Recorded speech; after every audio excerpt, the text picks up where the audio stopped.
Hey up, it's Steve from the Old Yorkshire Geek, and it's list time again. Of course, it's a Star Trek list.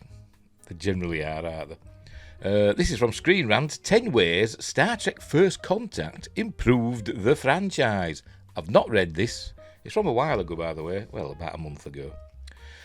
So I've not read this, so it's an exploration for me as well. So let's get it up and see. But before we start, don't forget, like and subscribe, share the videos, drop a comment, hit the notification bell if you're subscribed already.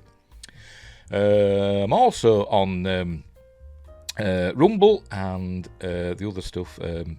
Twitch. My live streams are on Twitch. I'm not on Patreon anymore. Ignore that little logo over there. I've unpublished my Patreon page for the time being. It wasn't going anywhere. What else? I'm also on Spotify, Amazon Music Podcasts and Google Podcasts, and Facebook, Twitter/X and Instagram. Links for all that stuff in the description, as are the links for my 2 books.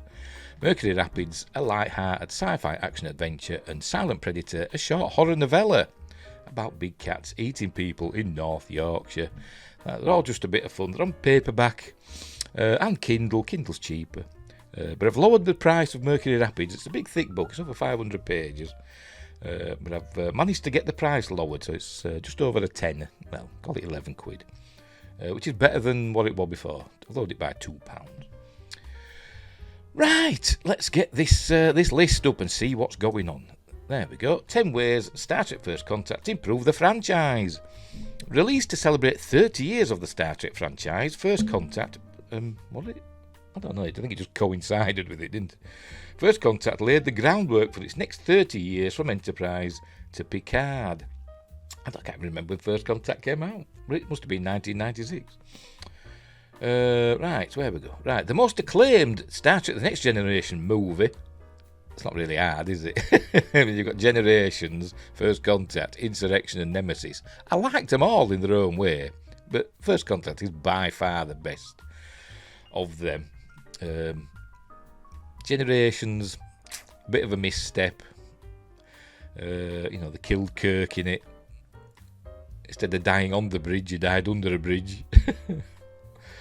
Oh, not good. I always watch. I've got a fan edit. Well, my own fan edit, where I basically took Kirk out of it, and it just stands. It's a good standalone Next Generation romp. If you take Kirk out of the equation. What else? And then we've got First Contact, which is a rip-roaring adventure with the Borg in it, and then you've got Insurrection, which is essentially what would be a 2-parter in the series. But it's fine. It's fine. It's not. The effects are a bit iffy in places. Sometimes they look cool, and sometimes they're a bit iffy. I don't know if it were Industrial Light and Magic, to be honest. I think somebody else might have done the effects for Insurrection. What else? What's next? And then Nemesis. One that is widely scorned, but I really like Nemesis. Apart from the Mad Max Dune buggy scene, which we're in because Patrick Stewart wanted to do some driving. That's what happens when you make your actors producers as well. Anyway, but there you go. Right, where were we? I'll start again. The most acclaimed Star Trek The Next Generation movie, Star Trek First Contact, improved the wider franchise in a number of ways. Released in 1996 to celebrate Star Trek's 30th anniversary. As I said, I think it just coincided with it. They generally celebrate the anniversaries with special episodes of the series, don't they? So I think to celebrate the 25th anniversary, they did the Unification episode, didn't they? Next Generation. That had Leonard Nimoy. And in 96, I think it was Voyager's turn, wasn't it? Was it? Was it? Oh, it might not have been. I can't remember. It might have been, yeah. No, 96 might have been Trials and Tribulations on Deep Space Nine. Can't remember. And then they did a Voyager one, didn't they? That which had the flashback episode, which had Sulu in it on the Excelsior. And then I think that's all they've done, isn't it? I think. Anyway. Right, where were we? The movie saw Captain Jean-Luc Picard, Sir Patrick Stewart, travel back in time to save Federation history from the temporal manipulations of the Borg Collective. Star Trek's 30th anniversary celebrations were hugely exciting time for fans that in retrospect feel like an early version of the extensive shared fictional universes that dominate the current pop culture landscape. As well as First Contact, there were special episodes of Star Trek Deep Space Nine and Star Trek Voyager that celebrated the franchise's past in unique ways. Oh, so they both must have done it for the 30th. Flashback and Trials and Tribulations. Both great episodes. Various events and innovations seen in Star Trek First Contact went on to influence the wider franchise for years to come. For example, it's arguably First Contact more than the classic Star Trek The Next Generation two-parter The Best of Both Worlds that influenced the characterization of Admiral Picard in his eponymous 2020 spin-off series. I don't know. First Contact dug deeper into Picard's post-traumatic stress from his assimilation into the Borg Collective and showed how that trauma was capable of clouding his usually impeccable judgment. Lily called him Ahab. Ahab's got to catch his whale and that. And he smashed his little ships, didn't he? This is just one of the many ways that Star Trek First Contact improved the wider franchise for the next 30 years and beyond. Right, number 10. Star Trek First Contact impacted DS9's Dominion war arc. And there's Worf on the bridge of the Defiant, because that were obviously taking on the Borg, because the Defiant was designed to fight the Borg. Anyway. In the Star Trek Deep Space Nine episode In Purgatory's Shadow, Sisko observes that the Borg attack in First Contact has weakened the Federation further. There was just one ship though, wasn't it? It was just one ship. Because they're saying, it said Captain's Log, Stardate, whatever it was. The Borg have begun an invasion of the Federation, and this time nothing may stop them. And then it cuts to the bridge or whatever, and says, Riker says, how many ships? Picard says, one. That's not exactly an invasion, is it? Anyway. And they get across from the Romulan neutral zone, they get all the way back to Earth in just like that. But, don't think about it. But I do. It does me head in. Anyway, making it the perfect time for the Dominion to invade the Alpha Quadrant. Present at this meeting is Gul Dukat, Mark Alemo, who later leaves Deep Space Nine in a hurry, knowing that invasion is imminent, placing DS9 at the centre of the conflict. In the very next episode, by Inferno's light, Dukat announces the Cardassian Union's alliance with the Dominion, deciding to join the winning side. If the Borg hadn't attacked in First Contact, then Dukat may not have entered into this pact that ultimately led to his death and the devastation of Cardassia Prime in DS9's finale. I don't really agree with that. I don't even remember him mentioning the Borg in Purgatory's Shadow. I'll have to watch that again. Fair enough if they do. I don't see how it weakened the Federation, that, attacking First Contact. Yeah, there were a big battle, the Battle of Sector 001. But they beat them, didn't they? They beat the Borg, they blew the ship up. They lost some ships, but it wasn't exactly Wolf 359, was it? I mean, that weakened Starfleet. I mean, 40 ships were lost, weren't there? I don't think 40 ships were lost at the Battle of Sector 001. Anyway, whatever. Right, let's move on. So I'm not agreeing with that one. Number 9. Star Trek reintroduced Zephram Cochran, made him better, and kind of changed canon, didn't it? But never mind.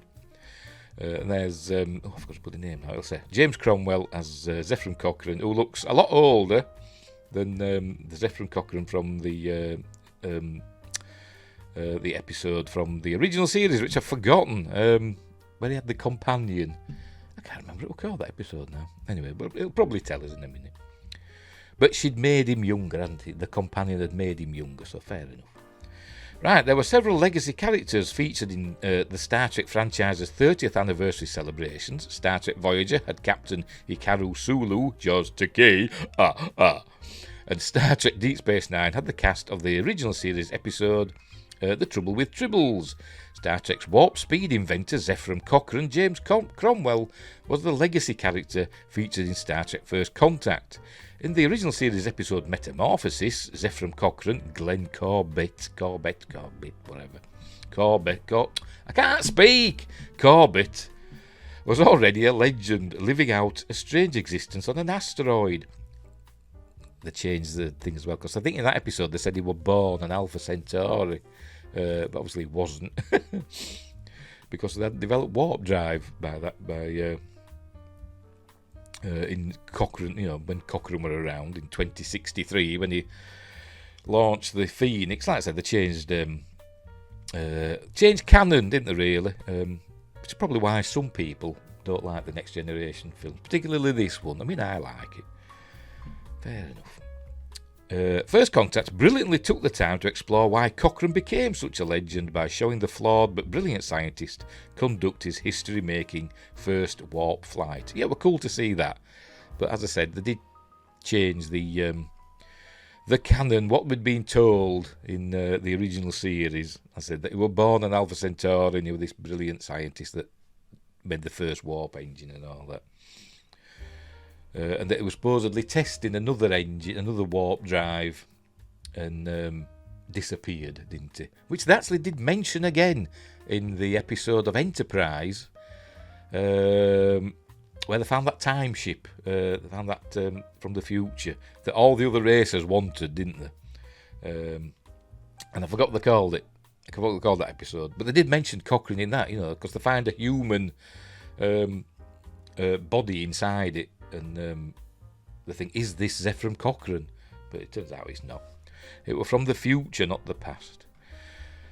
Anyway, number 8. Star Trek finally got its origin story. I prefer the Enterprise in the Mirror Darkly version. I do. But anyway. The origins, because that's Zephram Cochran meeting... Oh, I forgot his name. Is Sarek's grandfather. Or is he Sarek's father? One of them. The origins of Star Trek's United Federation of Planets were so nebulous that Gene Roddenberry didn't settle on a name for Starfleet for a number of episodes because he didn't do it. It was, I think, it was Gene Kuntz, wasn't it, or Robert Justman, one of those. It was one of his team that came up with the Federation and Starfleet and all this. I mean, for Gene Roddenberry, it was just a United Earth, and it was USPA, wasn't it, the United Earth Space Patrol Agency. There were no Starfleet or Federation. For Gene Roddenberry, other people came up with that stuff. Gene Roddenberry, yes, he's an amazing guy. He came up with Star Trek, but others improved upon it. I'm sorry, it's true. Star Trek First Contact finally gave fans an origin story for the Federation. Well, no, I think Enterprise kind of did that, didn't it? In the form of the first meeting between humanity and the Vulcans. This key moment was enough to open humanity's eyes to the stars and put them on the path to seeking out strange new worlds and civilizations. Took them a while, they held back humanity, didn't they? Because these weren't the same Vulcans that we know from, Spock's time. These were kind of sneaky Vulcans that didn't fully embrace, they claimed to follow the teachings of Surak. But they didn't really, to be completely honest, and they were kind of emotional Vulcans. Kind of. And a bit sneaky, and they were holding humanity back. I think some people thought they were doing it for our own good, and others thought they were doing it because they didn't want us to be a threat to them after what had happened with their first contact with the Andorians, which led to conflict, which was still ongoing. But I think they've just been sneaky and keeping us down. Trying to mould us into their image, and it wasn't happening, was it? But anyway, I forgot what I want now. First Contact in Montana expanded the Star Trek universe by showing the extensive relationship between humanity and the Vulcans, and also gave the franchise a brand new period of history to explore. I say it was cool to see it. I like the In the Mirror Darkly version on Enterprise, which showed the Mirror Universe version of this meeting, where they came and said, "Live long and prosper," and then instead of holding out his hand, Zephram Cochran pulls out a shotgun and blows him away and says, "Storm the ship, take everything." And that was the birth of the Terran Empire, which were cool. Right, First Contact set up Star Trek Enterprise. Yes, it did, and I think the events of First Contact changed the timeline, to be completely honest. Because, obviously, the Enterprise, the NX-01, seems to have some features that are more advanced than the NCC-1701, which was from 100 years later, over 100 years later. Well, the Kirk era. So I think the timeline was changed anyway. But anyway, in opening up the staff, and there's the NX-01 crew, the ensemble. There we go. In opening up the Star Trek canon by depicting the first step towards the foundation of the United Federation of Planets, First Contact paved the way for Enterprise. The great thing about Star Trek Enterprise was how it opened up the franchise again by stripping it back to basics, focusing on the emotional connections between the characters and dedicating episodes to sending messages back to Earth, rooted Enterprise in a believable reality that suggested Star Trek's utopia was in our reach. Kinda was on Earth. I mean, Star Trek Enterprise was, I think, the first season, I think was set in, was it 2153, I think it was 2153, 2152, I can't remember exactly the date, but about 100, what is it now? From the time it was made, it was about 150 years, wasn't it? I think it was 2151 when it was set, because I think it came out in 2001, didn't it? So I think it was set 150 years in the future, which isn't that far when you think about it. I mean, we're not far off Zephram Cochran's first warp flight in 2063, are we? I mean, I could perchance live that long, I hope. Not that it's going to happen. No, it's not real. Or is it? But so the humans we saw in Enterprise were more like us than, say, ones from Kirk time, and even more so than the ones from the Next Generation time, which is even further in the future, and humans were even more, advanced, whatever. Which is why I think they went with a pop song as the opening titles, to show that it's closer to our time than it really is to the Next Generation. So these are humans more like us, explorers in our image rather than the Next Generation's image, which kind of goes with the the jumpsuits that they wore and all that. Where were we? Enterprise would also deal with the direct fallout from First Contact in Season 2. Yes, it would. In probably my favourite episode, Regeneration. When leftover Borg drones were reactivated in not Antarctica, in the Arctic, in the Arctic Circle up north. Not Antarctica. Causing chaos for Captain Jonathan Archer, Scott Bakula, and the crew of the Enterprise NX-01. It's a great episode. Like I said, they find the remains of the Bog Sphere in the Arctic, not in the Antarctic, in the Arctic, and the get them out of the ice and the thaw out. They don't know the Borg, these Starfleet scientists don't know the Borg. They just find these humanoids, and they come back to life, assimilate the scientists, steal their ship, assimilate the ship. It's upgrading itself all the time, and the NX-01 is the most powerful ship in Starfleet, so that's tasked to intercept them because they're on a course where the NX-01 could catch up to them. And it's a cool episode. They never mentioned the Borg. They nearly do, because the Borg come over the communications and usually say, we are the Borg. Resistance is futile and all that. But it cuts in sort of like after they said the "we are the Borg" thing. So they just hear, resistance is futile, prepared to be assimilated or whatever. You will be assimilated. That's it. It's a cool thing. And they learn that they've actually come from the Delta Quadrant. So this is another thing that I think could have changed the timeline. Because now Starfleet is aware that there's a cybernetic race from the Delta Quadrant that could be on its way. So there we go.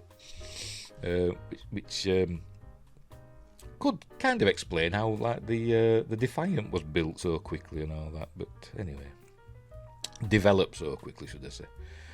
Right, First Contact's Voyager cameos emphasise the wider Star Trek universe. Yes, we got a cameo from the Doctor, didn't we? But we also saw Ethan Phillips, but not as Neelix.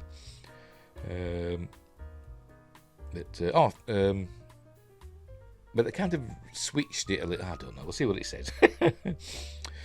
Star Trek First Contact is resolutely a Star Trek The Next Generation movie, but it contains many nods to its franchise stablemates, as well as the cameo by Star Trek Deep Space Nine's USS Defiant, with Worf, who was by that time on Deep Space Nine, First Contact also featured 2 cameos by actors from Star Trek Voyager in different roles.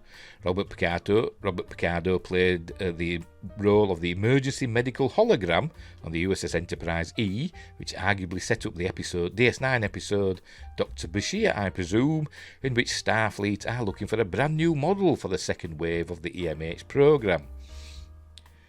But didn't they do that with Prometheus in Voyager? They had the second EMH, didn't they, on that? Played by Andy Dick. Apparently he's a bit of a dick, but never mind. Voyager's Neelix, Ethan Phillips, also appeared as the nightclub maitre d' in the Dixon Hill holonovel activated by Picard and Lily Sloan. Alfred Woodard. So like I said, the only direct cameo from Voyager was the EMH. Although it's not the same EMH, it's just the same version, same type of EMH. But it still has all the little quirks that the Doctor on Voyager does have. You know, I'm a doctor, not a doorstop, and all that. But yeah, it were cool. And obviously, the reverse of it would be there'd be First Contact cameos and mentions in Voyager, wouldn't there? 7 of 9 mentions that I think it's in Year of Hell. I think it's in the Year of Hell episode 2-part. That 7 of 9 mentions that the Borg were present during Zephram Cochran's first warp flight. And obviously we see the Bog Queen, don't we, in several episodes. And all that. And Bog Spheres and stuff.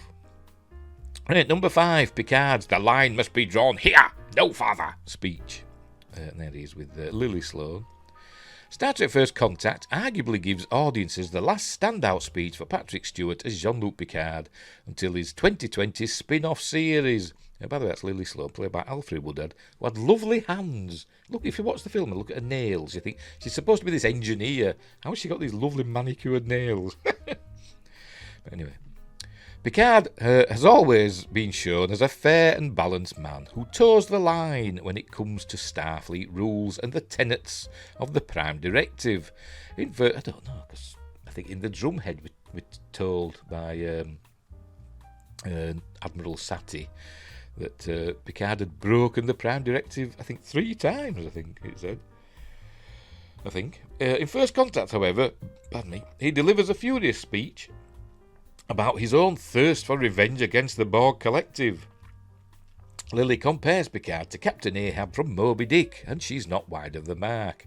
The comparison is enough to snap Picard out of his bloodlust, resolving to put the safety of his crew above his own desire for vengeance, avoiding the fate of Captain Ahab. Because the crew wanted him to blow up the ship, to get rid of the Borg, and he wasn't prepared to do that. He wanted to go down fighting, but she changed his mind. Right, number 4. First Contact improved Data's Star Trek Generations story. There he's been seduced by the Bog Queen. The lovely Alice Krieger. Or is it just Krieg? I have no idea. The story of Lieutenant Commander Data, Brent Spiner, and his emotion chip in Star Trek Generations is an irritating distraction from the more interesting stories taking place elsewhere. We learn that he can actually deactivate it when he wants to. I mean, he couldn't in Generations. They said it was fused to his neural net and they couldn't remove it, so he was stuck with these emotions. But then by First Contact, we learn he can deactivate it. So maybe Geordie did some fiddling about with it. I don't know. Anyway, I forgot what I want. I'll start again. The story of Lieutenant Commander Data, Brent Spiner, and his emotion chip in Star Trek Generations is an irritating distraction from the more interesting stories taking place elsewhere. Star Trek First Contact takes a far more interesting approach to Data's quest to understand what it is to be human. Captured by the Borg Queen, Alice Krieger, don't know how to pronounce it. Data is seduced by the dark side. Seduced with promises of being able to feel the sensory pleasures of human flesh. Yes, he even gets like a flesh on his arm and flesh on half of his face. Don't know why they do it in this like patchwork way, but never mind.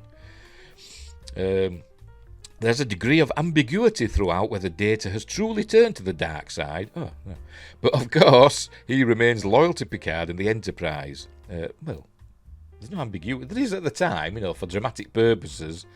But at the end, Data says, He was 0.002 milliseconds or something. He thought about it or something like that.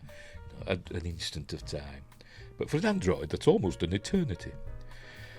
Anyway, it was an affirmation that Data would become human in Star Trek on his own terms without sacrificing his integrity. Yeah, very good. Number 3, Bog Spheres were introduced into the Star Trek franchise. Bog cubes are enough to strike fear into the heart of the bravest Starfleet officer, but Star Trek First Contact provided a new innovation. In a way, the Bog Sphere scout ship was even more terrifying as it was faster, more manoeuvrable and capable of time travel.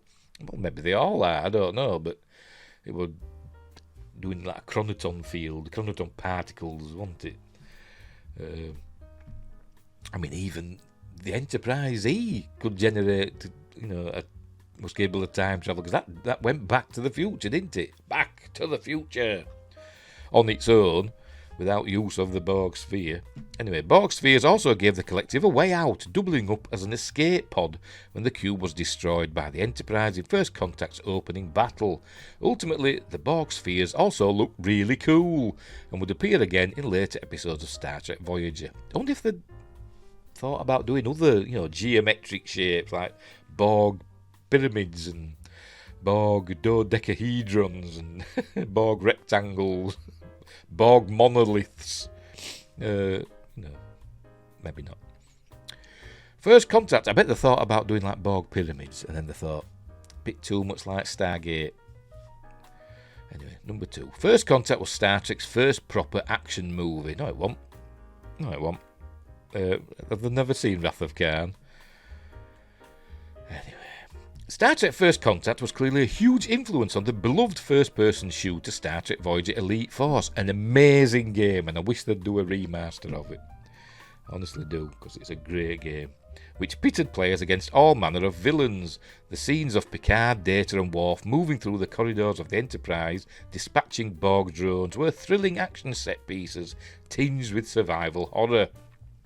And this is where Data turns off his emotion chip, because he says he's feeling anxiety. And Picard says, perhaps you should switch off your emotion chip. And he just goes, beep, done.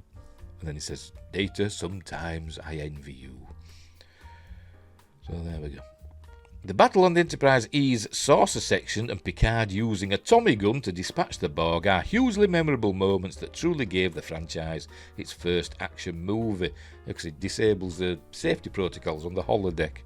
But supposedly, we've been told before that you need 2 ranking officers to disable the safety protocols, but it's not the first time we see them changing that. They've done it. I think they did it in Voyager a few times, I think. It's the tone of First Contact that the J.J. Abrams Star Trek movies would later adopt, favouring action and spectacle over the more cerebral ideas of earlier Star Trek movies. Yeah, but First Contact still had its cerebral moments. It was still a Star Trek story when all's said and done.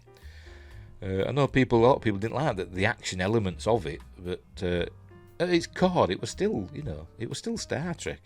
Whereas J.J. Abrams films weren't, were they? Not really.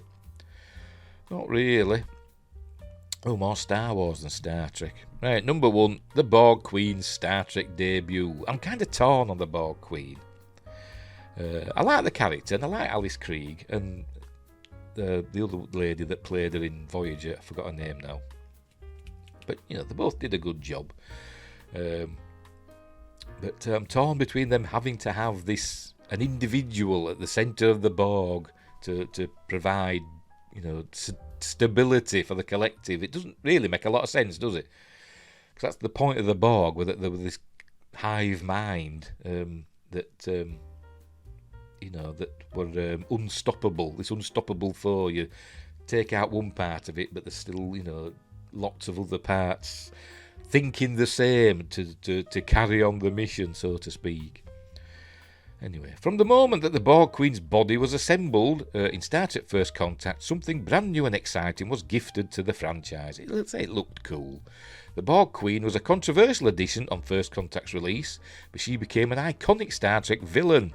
Where the Borg drones, with one or two exceptions, had no character with which to engage, the Bog Queen had a distinctive personality. This gave Patrick Stewart someone to act opposite, lending real weight to Picard's quest for vengeance in First Contact's thrilling climax. He worked out a lot, didn't he, Patrick Stewart, for that scene. The Bog Queen's seductive tactics, her status as a nemesis for Picard, and the hints of her loneliness ultimately set up the next few decades of Borg stories. The introduction of Alice Krieg's Bog Queen in Star Trek First Contact had such a huge impact on the franchise for the subsequent 3 decades. The story that appears to have finally come to an end with the climax of the Star Trek Next Generation reunion in Star Trek Picard Season 3, but she leaves behind an extensive legacy, starting with her memorable entrance in First Contact. I didn't like what Terry Matalas, I think he has said that the Borg, they just have one Borg Queen, and they killed her in the spoilers in Picard Season 3. So that's essentially the end of the Borg. And I thought, no, I don't see it like that. I thought that the Borg Queen that we saw in Picard Season 3, I thought she'd survived somehow. What happened in First Contact, and she'd sort of like been in hiding for, 300 years or whatever, up in Jupiter's atmosphere, rebuilding herself, essentially. That's what I thought were happening. But no, it turns out it wasn't like that. The Borg, with the remnants of the Borg from after what had happened with Janeway in the Voyager finale, and the virus that was spread throughout the collective. So they basically destroyed the Borg, essentially, in Picard Season 3, presumably apart from the good Borg, led by Scott Pilgrim drummer, Alison Pill. But anyway, like I say, they always spoil things. They always spoil their enemies in Star Trek. They water them down and make them, beatable, too easily beatable. They did it with the Herodian, and they did it with Species 8472. Is that right? Don't sound right. Or whatever. In Voyager as well. They water them down and make them too easy to beat. But anyway, never mind. Right, is that it? That's the last one, isn't it? There we go. So there we go. I don't know if I agree, to be honest. I kind of agree, because I like Star Trek First Contact. It's a cool film, and it's a lot of fun. I say it's a Star Trek action film, and it works. It works as both an action film and a Star Trek film, in my opinion. And it was nice to see, and it was a good time travel film as well. And as I said, I think it changed the timeline. I think the timeline that happens after First Contact basically goes in to the Next Generation. It goes into Enterprise. Then probably, to be honest, the Alex Kurtzman version of Star Trek. But it can't do, can it really? Because, no, it can't. I said because I think it goes on into the Next Generation era, the Rick Berman era. But it can't do, can it? It must go into the original series era as well, because of Trials and Tribulations and the other stuff that we've seen referenced in Next Generation, etc. Deep Space Nine. So I'm waffling, so I don't know. But I think it did change the timeline. But anyway, that's by the by. But it's a good film, and it's I don't know if it improved the franchise, but it added to it, which I suppose is the next best thing. Right, we'll leave it there. So, thanks for watching, wherever you are. Look after each other, and until next time, I'll say thee.